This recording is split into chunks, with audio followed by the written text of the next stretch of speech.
Hey, happy Monday. It is February 12th, and we are continuing this book, The Women Who Caught the Babies, a story of African American midwives. And we can say that I just read a statistic of the number of women that are teachers, and I look at educators as a sort of midwives because we're catching the students. We're catching them at an integral part of their life so that we can mold and shape and cultivate what's in them. Well, the statistic is only 3% of teachers are African American males. That's not good. And as far as school superintendents, it's at 23. That was a very small number of Black females. But the point is that everybody needs to be involved in the teaching process for our children so that they can, get the best type of education that is available. It doesn't matter who's in front of them as long as they have their heart. It says of the more than 13,000 superintendents in the United States, 33% are women, 90% self-report as white, and only 23% of public school teachers are male, and only 2%, not even 3%, but 2% are black males. So I don't care. We all need to be midwives. We all need to be caretakers of the young. They need us like never before. So let's finish this book. The early 1920s. She waited, not allowing herself to sleep too deeply. She knew it was almost time that someone would come for her. If not tonight, then one day or one night very soon. She would have to leave quickly. The baby would not wait. Yeah. When that baby is ready to come into the world, it's time to welcome he or she or them, and just prepare them for great things. She lay there. Oh, it's beautiful. Sonogram. She lay there listening for the sound of horses' hooves or the neighing and the banging on the door. When the sounds came, it was almost daylight. And when she climbed into the buggy, the sky was light enough for her to see the trees at the end of the road. The baby's coming. The baby's coming. Let's make preparations. The husband drove the horses at a medium fast pace and got the woman to the house in time for her to listen to the beating of the unborn baby's heart. She examined the mother, encouraged her to walk around until it was time for the baby. When the baby came, the woman caught him and guided him into the world with love. She laid him on his mother's chest and watched her smile at this miracle. Her baby. In the background, we're listening to the song. Waymaker, miracle worker, promise keeper, light in the darkness. Well, having a baby is a miracle, and it is from the miracle maker, the miracle worker too. The early 2000s, her cell phone rings. Hurry, the caller says. When the woman answers, she turns off the toaster oven. No time now for dinner.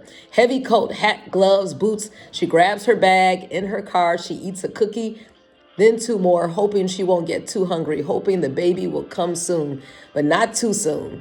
Not before she gets there. Mounds of snow and patches of ice still on the ground from 2 days before slow the traffic, and she worries until she is almost there. She wants to be able to aid and assist the best way she can. The husband's sister greets her at the door. The woman listens to the baby's heartbeat and examines the mother. Now the baby has changed its mind and makes them wait. The woman declines an offer of food. She has forgotten her hunger. They wait 1 hour or 2. Then the woman catches the baby girl, guides her into the world with gentle hands and love. At home, too tired to eat, the woman showers and goes to bed. She laughs softly, thinking about the baby's first cry, a squall, letting the world know that she is here. The laughter trails off into silence. and the woman sleeps. It's precious. The women, they caught the babies and catch them still. Welcome them into the world for loving. Miss Rovenia Mayo. If you had asked anybody in or near the little town of Parmel, North Carolina, who catches the babies around here, they'd have said right away. Who catches them? Right away, they say. Miss Rovenia Mayo. She lives over yonder. And they'd have pointed across the fields in the direction of her house on the evening of May 17th, 1929. Wow. Miss Rovenia Mayo caught me, Eloise. What? Isn't this precious? And this is her great aunt Mary was there, and both of her grandmothers.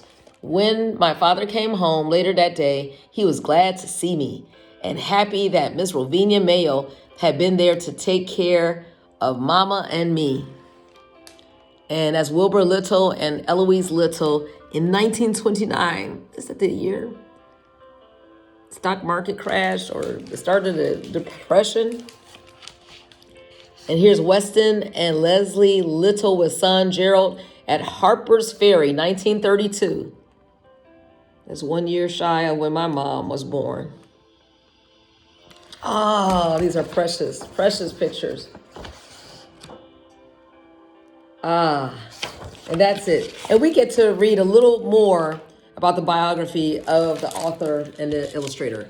Eloise Greenfield. With many award-winning books to her credit, Eloise has achieved her status among the most celebrated children's authors. Multiple Lifetime Achievement Awards include the ALA, Coretta Scott King, Virginia Hamilton Lifetime Achievement Award, a Living Legacy Award, a Hope S. Dean Award, an NCTE Award for Excellence of Poetry for Children, and among others. She has been inducted into the National Literacy Hall of Fame for writers of African descent. Africa Dream received the Coretta Scott King Award, while the Coretta Scott King Author Honor and an ALA 2012 Notable Children's Book honored her title, The Great Migration, Journey to the North. She received the Carter G. Woodson Award for Rosa Parks. For Honey, I Love, and Other Love Poems, she received the 1990 Recognition of Merit Award presented by the George G. Stone Center for Children's Books. She received the Boston Globe Horn Book Honor Award for Child Times, a 3-generation memoir written with her mother, Leslie Jones Little. In 2013, Eloise Greenfield was one of 20 African-American women who received their Living Legacy Award from the Association for the Study of African-American Life and History. These are just some of Eloise Greenfield's many awards. Wow, you're talking about a busy woman taking advantage of her talents, time.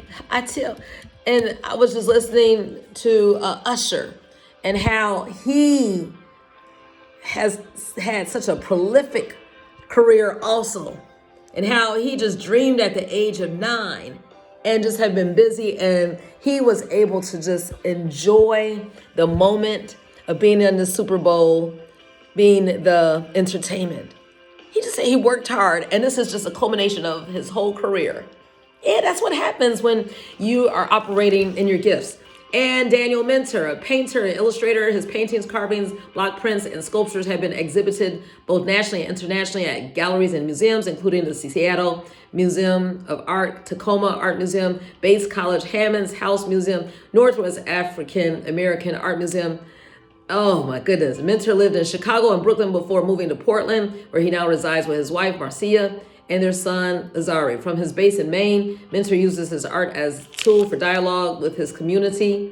He is the co-founder of the creative visionary of the Portland Freedom Trail. Minter serves on the board of the Ashley Bryan Center, the Illustration Institute, and teaches at the Maine College of Art. He serves as board chair of the Quaglia Institute for Student Aspirations. Minter has illustrated 12 children's books. Oh my goodness, so much. And he has so many honors, the Coretta Scott King Illustration Honor, to name one of the many, the Carter G. Woodson Award Honor Book, and he's commissioned in both 2004 and 2011 to create Kwanzaa stamps for the U.S. Postal Service. Keep on going. Let's get busy, y'all.